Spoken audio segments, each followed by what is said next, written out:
beliaulah yang mengaji Prabowo Di Jordan, waktu di Jordan. ketika di Jordania. Di Jordan. Boleh nggak di-spill sedikit? Kok bisa sampai ke sana? Waktu itu tahun berapa bulan di Jordan? Kenapa Ustadz Sambu kok di Jordan juga? Ini mohon maaf nih, saya zigzag sedikit ya. Ceritanya panjang, cerita long story nih Bang. Okay. Tapi nggak apa sedikit boleh lah ya. Jadi gini, jadi sebenarnya kenal Pak Prabowo, kita dulu manggilnya bukan Mas Bowo, kita manggil Mas dulu. Karena kedekatan kita, orang dekat kita selalu manggil Mas Bowo. Pak Amin bilang saya, ini karena kecintaan juga beliau kepada Pak Prabowo, ingin menyelamatkan Pak Prabowo. Kalau Pak Prabowo selamat kan negara selamat gitu loh. Karena dalam podcast itu, lagi-lagi saya itu, Pak Amin menyatakan ini Teddy ini adalah ranjau yang ditanam oleh Jokowi gitu loh. Dong kan belum selesai tadi. Oh, belum selesai juga. Tiganya kan belum selesai. Yang ketiga itu kan belum selesai. Ada lanjutannya. Lanjutkan. Nah, jadi dengan begini kan Pak Amin melihat dua sisi. Pertama dari sisi kenegaraannya. Kedua, kalau ini nggak benar, ini bisa murka Allah datang kan, di ayat itu dikatakan di channel atau di video Pak, ini bahaya kalau ini kalau benar-benar terjadi ini bisa murka Allah datang. Sumber yang kata Bakom Pak Kodari bilang, Pak Amin itu sumbernya dari hoax, kata Pak Kodari, yaitu lagu Aku Bukan Teddy. Padahal channel itu Musik Liar Indonesia itu sudah ada 7 bulan yang lalu. Dan itu sudah ditonton sekitar 200.000 orang. Nah, aneh kan, sumber yang dikatakan hoax tapi nggak pernah di take down. Tapi video Pak Amin yang mengambil sumber itu di take down. Pasang badan untuk Teddy. Loh, kalau Teddy diyakini sebagai pejabat eselon 2, ya beda dong perlakuannya. Dia tidak punya juru bicara. Yang punya juru bicara yang digaji oleh negara itu presiden. Bukan pejabat eselon 2. Dolar yang sudah mencapai 17.000 sekian. Terus harga barang naik semuanya. Jadi gitu. Orang-orang sudah mulai gerem, tiba-tiba tidak percaya. Ini kan bisa terjadi people power. Itu yang tidak ingin Pak Amin. Jangan sampai Prabowo ini turun di tengah jalan. Itu yang concern di dalam video itu kan Pak Amin sampaikan. Jangan sampai ini. Betul, karena sayang beliau kepada negara, juga sayang beliau pada Pak Prabowo. Jangan sampai ini terjadi. Makanya dia ingatkan sekarang.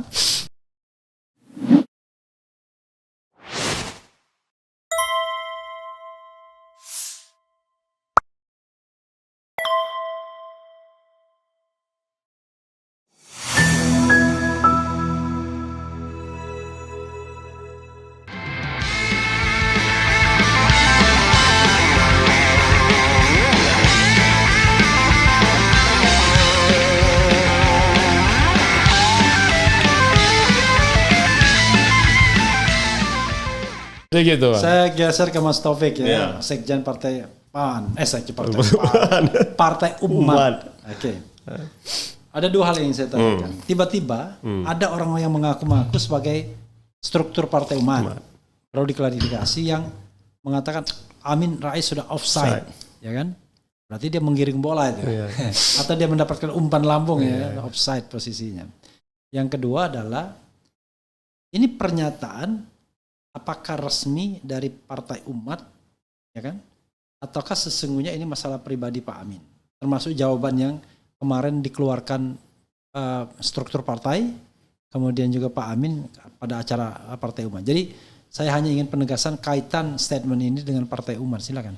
Pertama, jelas tidak, karena yang ngomong tentang bahwa ini offside atau Pak Amin offside itu adalah orang yang bukan lagi pengurus Partai Umat, dan dia sudah diberhentikan, ya. Kemudian sehingga kita anggap orang ini mengklaim lah ya, karena kita baru saja mendapatkan SK Menkum pada tanggal 29 April, dan itu pas pendirian Partai Umat tuh.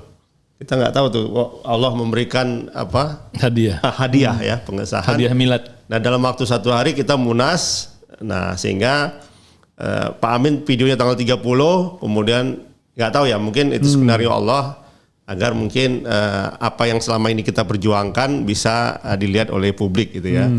Nah itu satu. Jadi itu pertama, dia bukan pengurus Partai Umat dan orang tersebut sudah diberhentikan.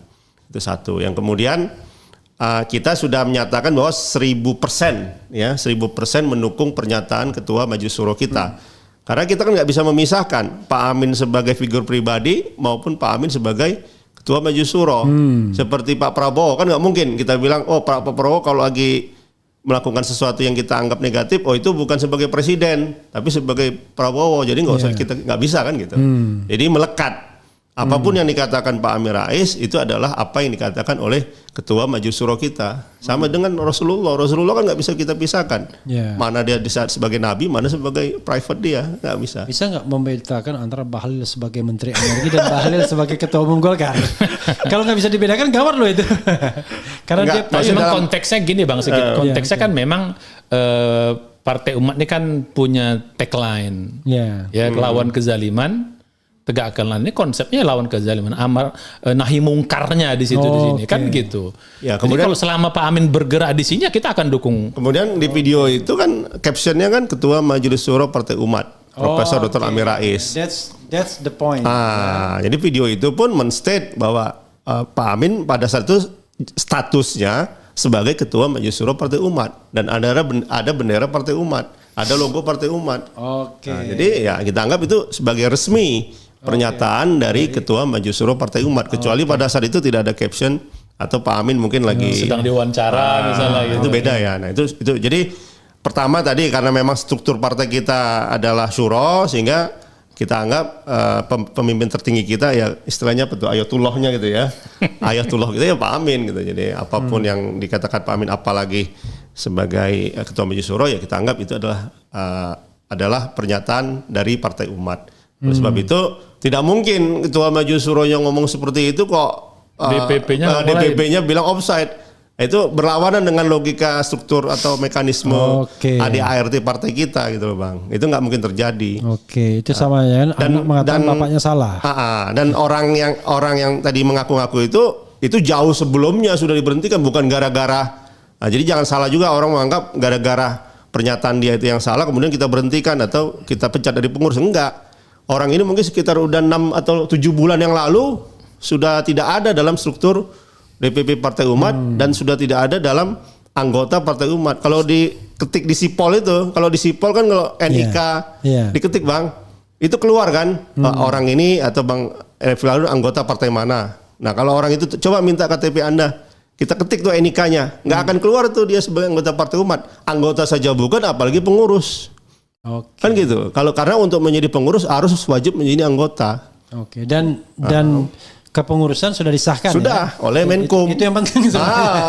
Ya kalau istilah saya ngambil keuntungan lah Bang. Ngambil keuntungan. Mungkin karena ini dianggap agak seksi.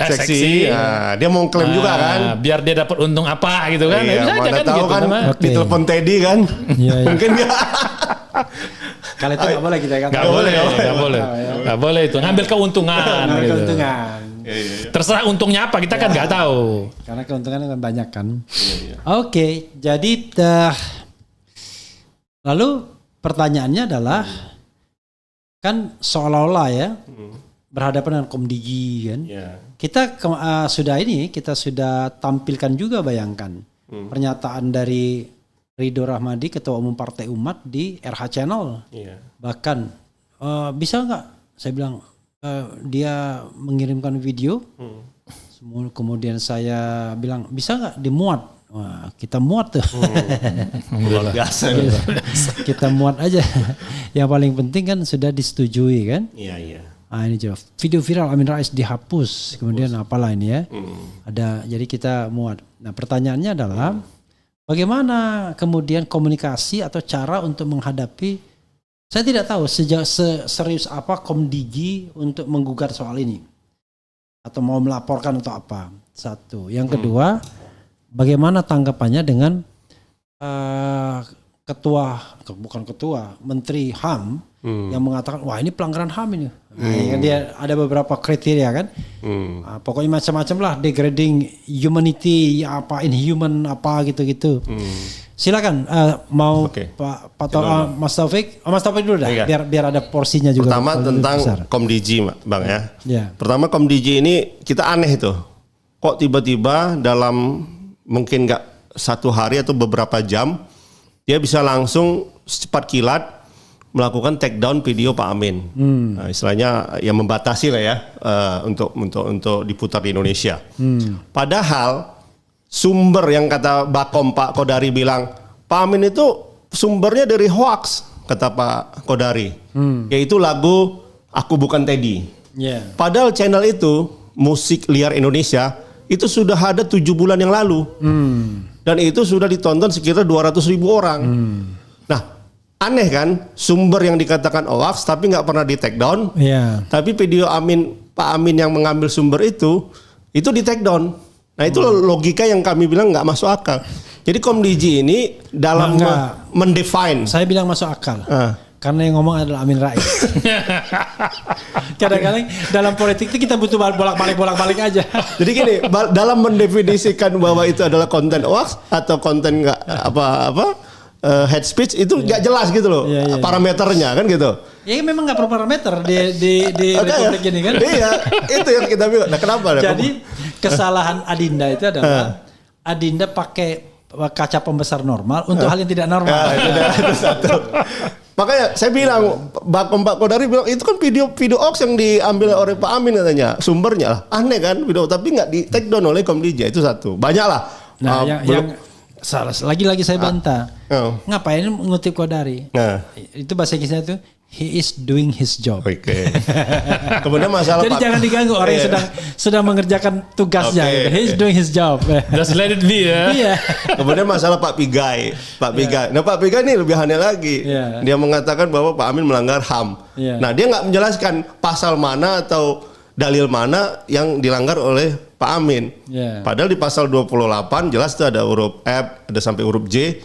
Itu orang punya hak untuk mengelola informasi, menerima informasi, kemudian mengkomunikasikan, menginformasikan apa yang dia pahami. Kan Pak Amin hanya menyimpulkan rumor yang berkembang di masyarakat. Kemudian Pak Amin hanya menyampaikan ini loh yang berkembang, daripada nanti masalah Pak Prabowo menjadi public distrust, Anda pecat dong Teddy karena dianggap Teddy ini gay kan gitu. Kan itu Pak Amin hanya mengutarakan apa yang dia paham di benak masyarakat. Nah, salahnya di mana kan gitu? Salahnya dia jadi anak kecil. Kemudian coba kalau dia jadi orang tua ya pura-pura. Kemudian yang di pasal UUD 45 di pasal 28J kan jelas bahwa HAM kita kan dibatasi oleh ada nilai-nilai moral dan nilai-nilai lokal kan, lokal wisdom kan, religius. Nah, jadi apakah gay itu HAM-HAMnya kita? Kan enggak. HAMnya kita beda dong. Gay itu HAM universal, HAM mungkin di luar negeri. Tapi HAM-nya di Indonesia kan, kalau dia bilang HAM universal tidak juga, tapi HAM di beberapa negara gitu. Iya, beberapa negara. Yang sudah mengakui gay marriage. Maksudnya undang-undang kita kan justru mengadopsi HAM itu harus terikat dengan dong. Justru kok di negara-negara yang membolehkan gay, nggak ada masalah kita bilang kamu gay. Iya kan? Kalau mau jujur kita di negara-negara yang apa orang mengatakan saya gay, nggak ada masalah. Kamu gay kita bilang nggak ada masalah. Ada dulu ada dosen kita namanya Dede Utomo. Itu kan bahkan dia terang-terangan kalau bilang dia bilang gay kan. Dan kemudian ada nggak undang-undang? So far nggak ada masalah. Gitu. Jadi soal Pigai tadi kita ulangi ya. Pigai mengatakan, wah ini pelanggaran HAM. Refli Harun sebenarnya sudah mengkajinya juga, walaupun sedikit kan. Tapi silakan biar Mas Taufik, Pak Sekjen tidak terpengaruh saya. Pertama saya katakan Pigai itu ketika mengatakan melanggar HAM tuh yang dia langgar apanya kan gitu. Dia tidak dijelaskan gitu oleh Pigai. Nah, bagi kami ya kalau mau merujuk pada konstitusi kita kan jelas itu di pasal 28 tentang HAM itu sangat panjang ya pasal dan ayatnya. Apalagi di pasal 28J ya tadi yang F tadi kan sudah saya bahas. Yang 28J itu jelas sekali bahwa HAM kita itu, hak asasi kita itu tertakluk dengan adanya tadi moral, kemudian local wisdom, ya kan. Ada pembatasan-pembatasan gitu loh. Jadi nggak bisa kita samakan dengan tadi beberapa negara yang punya HAM yang bebas, gay boleh dan lain-lain. Nah, jadi kalau mamanya kita mengacu pada konstitusi kita, nah Pak Pigai itu mengacu ke mana kan itu yang pertanyaannya. Ya asumsi kita Pak Amin, ya tuduhan Pak Amin itu memang betul Pak Teddy gay kan gitu. Tentu justru itu melanggar kalau itu betul gay kan gitu. melanggar HAM yang sudah ada di pasal 28J itu, karena tidak sesuai dengan moral dan nilai-nilai agama kita. Gitu Mas Refli. Oke. Poin kita di situ. Makanya kita bingung, Pak Piga itu nggak menyebutkan yang dilanggar itu HAM yang mana gitu loh. Gitu loh. Ya sama juga seperti Komdigi bilang hoax, kan banyak banget poin tuh. Yang mananya yang hoax kan gitu. Iya, padahal sumber. Harusnya dijelaskan dong hoax itu. Ini kan ada 5 poin Pak Amin menyampaikan di situ. Yang mana yang hoax? Di situ ada ayat juga, ada hadis juga. Apakah itu termasuk hoax kan gitu kan? Ya kalau kita bisa kita simpulkan lah bahwa Teddy dibilang gitu hoax. Nah, kira-kira gitulah. Itu kan ya. Kan itu kan sumber masalahnya kan. Gitu. Nah, kita kan udah mempersilahkan. Kalau memang itu hoax ya digugat balik dong. Tapi hoax itu sebenarnya definisi yang barunya adalah sebuah berita yang kita sampaikan dan itu tidak sesuai dengan aspirasi pemerintah. New define. Jadi kalau tidak sesuai dengan aspirasi pemerintah hoax itu. Hoax, ya. Tapi kalau sesuai dengan aspirasi pemerintah itu tidak hoax itu, ya kan? Gitu. Misalnya, ya kan? Katakanlah beliau menteri, ya kan? Menteri Sambo pandainya minta ampun, itu benar. Menteri Sambo bodohnya minta ampun, itu hoax. Kemudian saya mau tambahkan. Jadi hoax itu adalah sesuatu yang kita tidak sukai. Kemudian kita juga pengen agak aneh juga nih Pak Pigai. Padahal banyak sekali kasus-kasus HAM yang lebih penting, yang lebih besar itu nggak pernah disentuh kayak KM 50. Ya kan ini udah setahun setengah lebih. Ya kan dulu kan dia ya on site with IRS kan. Dia selalu temannya Pak Habib gitu kan. Tapi kok sekarang setelah jadi menteri kenapa itu nggak diprioritaskan? Terlepas hasilnya apa gitu loh. Tapi itu salah Anda. Gimana? Justru karena dia sudah jadi menteri, dia nggak peduli lagi. Karena tujuannya menteri gitu ya. Bukan begitu. Kan karena gitu. different position. Iya kan itu besar itu kan. Sampai sekarang belum jelas itu posisi HAM-nya. Ya kan? Makanya kalau Anda masuk pada gerbong yang bermasalah, misalnya dari sisi amar ma'ruf nahi mungkarnya, ya udah Anda akan menjadi bagian dari masalah terus. Kalau Anda ingin tetap mempertahankan posisi itu. Tapi kalau Anda nothing tulus, dipecat nggak apa-apa, Anda bisa lurus ya kan. Iya, betul. Ini kan kalau kadang-kadang kita berpikir, loh kok Menteri HAM menjadi apa istilahnya pasang badan. Corongnya Teddy pula gitu kan. Iya. Oke lah itu soal lain. Tapi pasang badan karena gini, yang namanya HAM itu kan kalau kita bicara pelanggaran HAM, maka yang paling potensial melanggar HAM itu adalah penguasa dan pengusaha. Makanya ada yang namanya kan pelanggar HAM itu namanya perpetrator ya kan, pelaku. Itu bisa dia state actor, aktor negara, baik sipil maupun militer, atau non-state actor. Nah non-state actor itu biasanya pengusaha atau multinational corporation gitu. Nah sekarang kalau misalnya warga negara biasa melanggar HAM pejabat negara, itu namanya nggak nyambung. Jaka sembung naik ojek, nggak nyambung Jack ya kan? Karena perspektifnya bukan melanggar HAM, perspektifnya adalah mungkin dia menyampaikan sebuah kritik yang terlalu keras, menyampaikan sebuah macam-macam lah. Tapi kalau dianggap pelanggaran HAM, wah itu terlalu berlebihan menurut saya. Ya kemudian sekali lagi saya tambahkan, sekarang peran Komnas HAM di mana dong kalau belum apa-apa video Pak Amin dibilang melanggar HAM? Kan biasanya kan Komnas HAM punya ininya kan, ada adjudikasinya, ada prosesnya, ada barang buktinya, ada kemudian dipanggil dulu Pak Aminnya, diklarifikasi. Nah kok ini dalam waktu sehari 2 hari langsung keluar hasil melanggar HAM? Padahal kan proses di Komisi HAM itu kan ada banyak atau kembali kepada Bang Refli tadi. Kalau mengganggu pemerintahan memang melanggar HAM. Itu yang jadi negara kita ini nggak punya benchmark gitu loh, nggak punya standarisasi. Saya gitu sih loh. berharap ya. Misalnya juru bicara dipakai. Pemerintah yang memang, tapi begini ya, kalau menurut saya apa yang dikatakan Pak Amin itu 2 hal.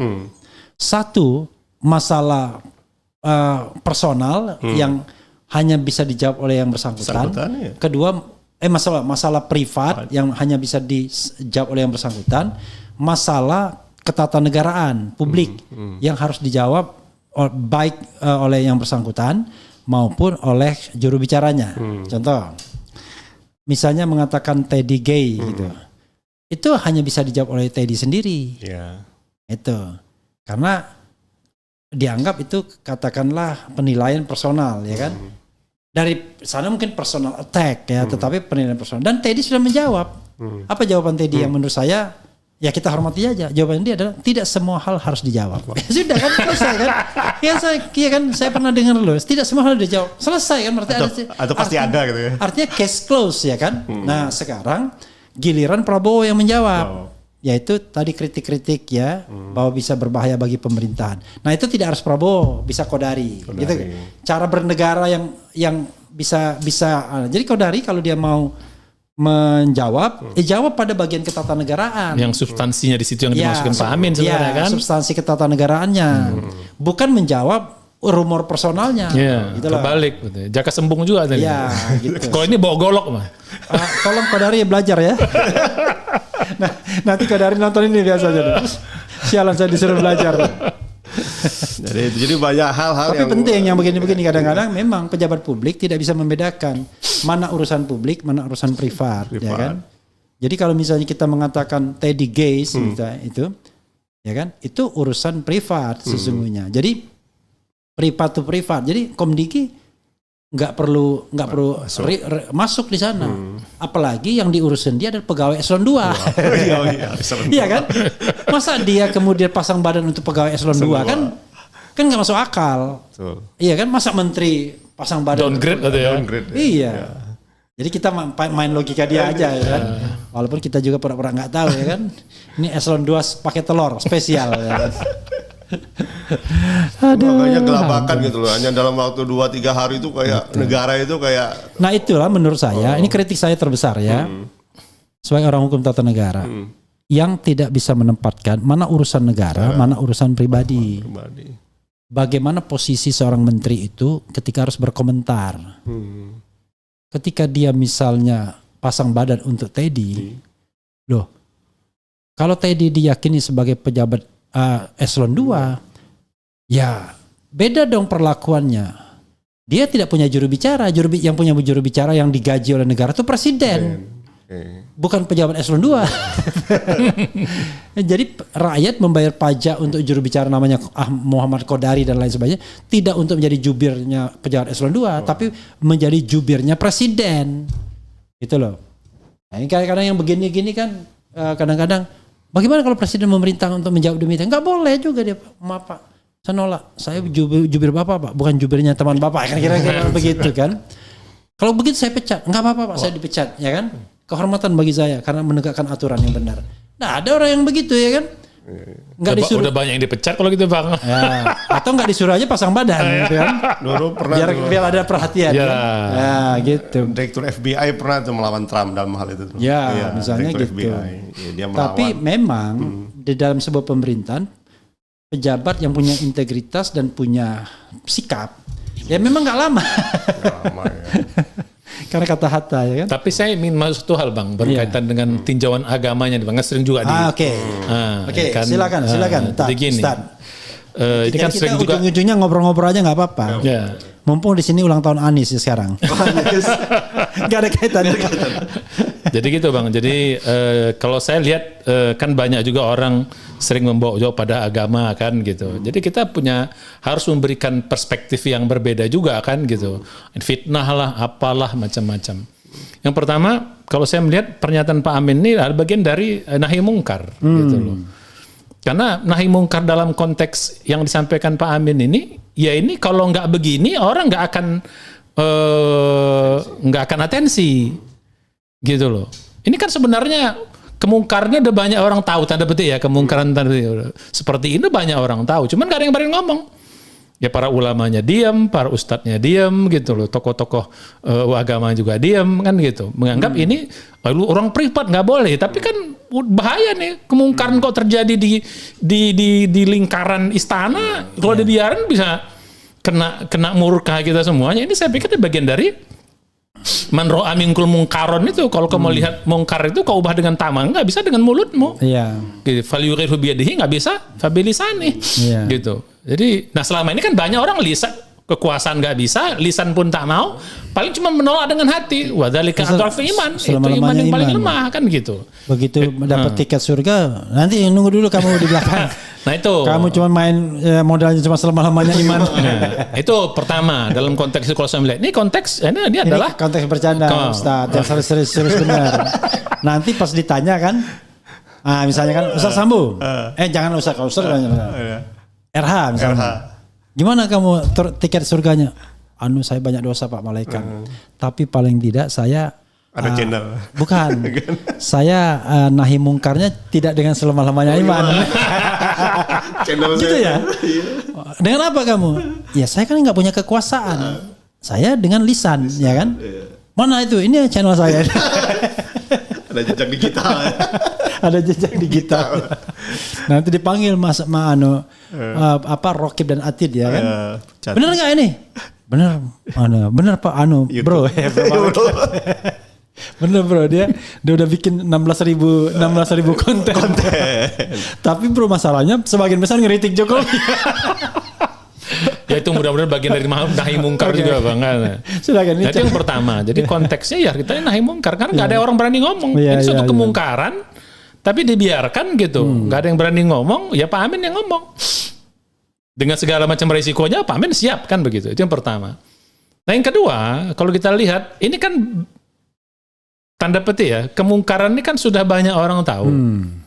Ya, kalau dalam bahasa Islam itu kan dua, kita dilarang suuzon, tapi jangan bikin orang suuzon. Nah, itu yang kedua. Kita selalu mengatakan nggak boleh fitnah, nggak boleh suuzon, nggak boleh menuduh, gitu. Tapi di sisi lain kita buka jalan orang untuk suuzon, membiarkan spekulasi, gitu loh.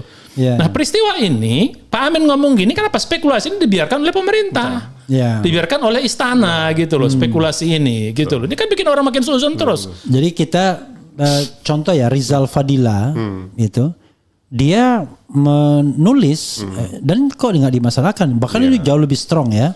Saya bacakan aja ya Rizal Fadila sebentar. Ijazah titik lemah Jokowi, Teddy titik lemah Prabowo. Ini ada yang gitu ya. Kemudian apalagi misalnya nih bukan klarifikasi malah komdigi sakit gigi ya ini gini. Kemudian ada ini bukan. Jadi maksud saya kok begiliran Pak Amis, nah hindari fitnah, pecat Teddy Pak, ya gitu kan. Ini ada ini tulisan Rizal Fadila loh. Kemudian apalagi tulisan perlu klarifikasi Prabowo dan Teddy. Jadi ini ditulis Rizal Fadila. Tapi tadi begitu Rizal Fadila nulis biasa aja, tapi begitu Pak Amin ngomong sedikit langsung boom ya kan. Itu bukannya Rizal Fadila yang lebih kasar-kasar juga banyak tuh Bang video-videonya Bang. Kalau kita mau lihat kan. Tapi ini maksudnya sebuah yang resmi. Kalau itu hoax yang kita nggak tahu siapa pembuatnya kadang-kadang kan. Kalau ini kan yang resmi kan. Gitu. Coba kita bacakan sedikit ya misalnya ya. Kalau kita ini perlu klarifikasi sedikit aja misalnya ya. Perlu klarifikasi Prabowo dan Teddy oleh Rizal Fadila. Kemudian ini soal soal geleng-geleng Prabowo dan Teddy harus mengklarifikasi gunjingan yang terjadi. Jangan sampai cubitan Luhut pada pipi Teddy menggelinding menjadi fitnah yang tak terkendali. Bangsa ini butuh presiden dan wakil presiden yang sehat, cerdas dan bermoral.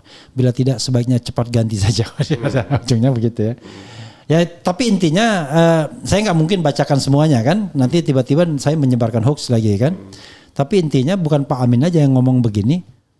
Seorang Rizal Fadila mengomong ini dan resmi dia tulis dalam sebuah artikel yang kemudian dipublikasikan. Sama aja kan, satu lisan, satu tulisan. Silakan Ustaz. Terus jadi yang kedua itu kan saya bilang kalau dibilang suuzon, yang buka suuzon pintu suuzon siapa?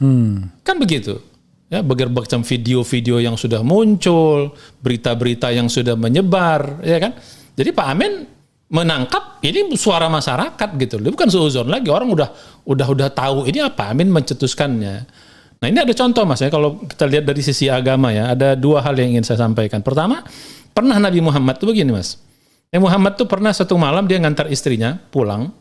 Itu beliau lagi itikaf, dia ngantar istrinya pulang, namanya Sofiyah. Orang nggak begitu kenal Sofiyah ini siapa. Ya kan yang terkenal istri Nabi itu kan Aisyah gitu. Nah jadi karena ini kurang terkenal di antar, ada orang yang agak jauh lewat di depan Nabi, tiba-tiba buru-buru jalannya cepat gitu loh. Ya.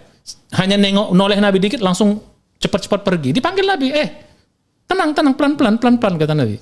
Gitu. Dia dicegat sama Nabi, pelan-pelan jangan pergi. Ini istri saya kata Nabi. Sofia. Jadi gitu.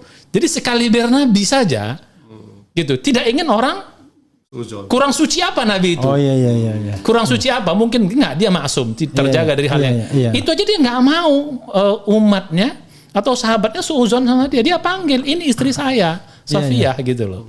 Itu orang sekali Nabi yang nggak mungkin salah, nggak bikin dosa, maksum. Nah, jadi artinya apa? Dari hadis ini bisa kita ambil suatu pelajaran, kita jangan juga bikin orang suuzon sama. Jadi kalau kita orang suuzon sama kita, sumbernya di kita, jangan salahkan orang. Nah, inilah yang dikatakan Umar. Ini asar sahabat nih ya, mauquf hadisnya. Sampai tingkat Umar.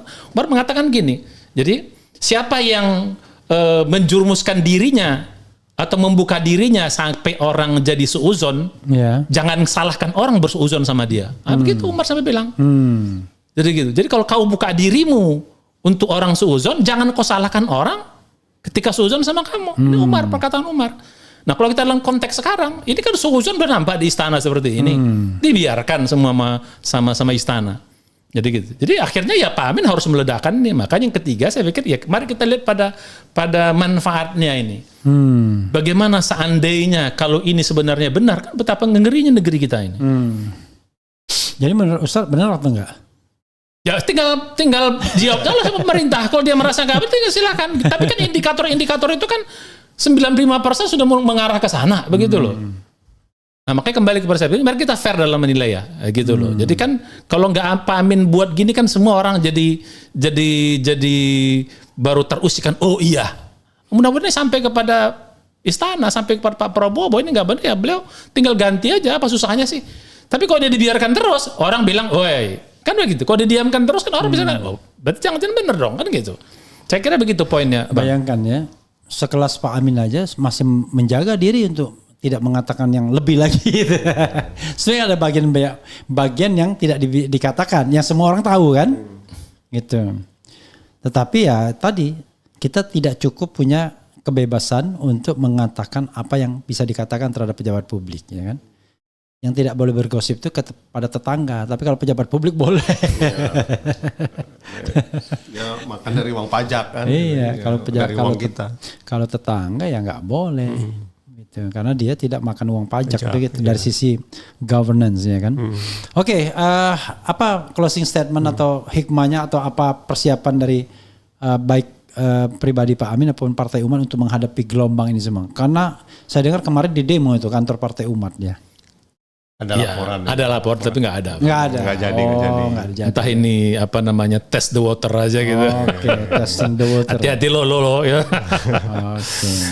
Jadi kalau saya closing statementnya dua hal Bang. Pertama, mari kita lihat inti dari ucapan Pak Amin. Gitu loh. Bahwa yang diinginkan Pak Amin adalah bahwa negeri ini harus benar, selamatkan negeri ini. Itu ya intinya. Ya, selamatkan negeri dengan segala macam orang sekitar Prabowo yang apalagi ini sangat berbahaya baik dari segi ketatanegaraan, apalagi dari segi agama misalnya kalau ini benar. Yang kedua, kalau saya melihat yang mudah-mudahan ini harus sampai kepada istana gitu loh. Dan harus berubah. Kalau nggak berubah, ini gelindingannya besar. Nah, ini yang poin yang ditakutkan oleh Pak Amin. Ketika terjadi distrust di masyarakat terhadap pemerintah, sementara variabel-variabel yang bikin kacau ini udah bisa bahasa kitanya udah matang gitu loh.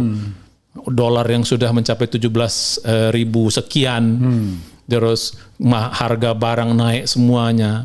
Jadi gitu, orang-orang sudah mulai gerem, tiba-tiba tidak percaya, ini kan bisa terjadi people power. Itu yang tidak ingin Pak Amin. Jangan sampai Prabowo ini turun di tengah jalan. Itu yang concern di dalam video itu kan Pak Amin sampaikan. Jangan sampai ini. Betul, karena sayang beliau kepada negara, juga sayang beliau pada Pak Prabowo. Jangan sampai ini terjadi. Makanya dia ingatkan sekarang. Oleh karena itu saya pikir, ya tinggal kebijaksanaan Pak Prabowo, tinggal ya apa susahnya sih menggeser seorang Teddy? Gitu loh kan toh Pak Amin juga bilang nggak usah dipecat, ya tinggal kasih job yang apa kayak sesuai dengan levelnya dia gitu loh. Saya kira dari saya gitu Bang. Oke, silakan. Ya, saya tentunya menyatakan bahwa Partai Umat solid gitu ya untuk mendukung pernyataan dari Ketua Majelis Syuro kita. Jadi kalau ada rumor atau ada pun orang-orang yang mengklaim bahwa ada atas nama pengurus Partai Umat, itu dipastikan hoax 100% atau 1000%. Jadi kita karena memang sistem kepartaian kita di Partai Umat adalah istilahnya di Majelis Syuro kepatuhan kita, sehingga kita anggap apapun yang dinyatakan Majelis Syuro adalah sesuatu yang sudah dimusyawarahkan oleh para ulama, oleh para tokoh-tokoh yang kita anggap sudah kredibel, sehingga DPP dalam hal ini tidak mungkin berseberangan gitu ya dengan apa yang difatwakan ataupun yang dimaksudkan oleh Majelis Syuro. Itu Bang, itu aja inti dari kami, insyaallah. Oke, sobat era sekalian ya. Baru kali ini saya podcast sambil santai. Karena tamu di depan saya ini orang-orang yang sudah melangit ya kan. Jadi tidak lagi melihat wadak ya kan. Jadi kita bisa podcast sambil lihat-lihat chat gitu. Tapi telinga tetap mendengar ya kan. Yang paling penting kita fungsikan panca indera kita pada tempatnya ya. Mata memandang laptop tapi telinga mendengarkan narasumber. Wassalamualaikum warahmatullahi wabarakatuh. Waalaikumsalam warahmatullahi wabarakatuh.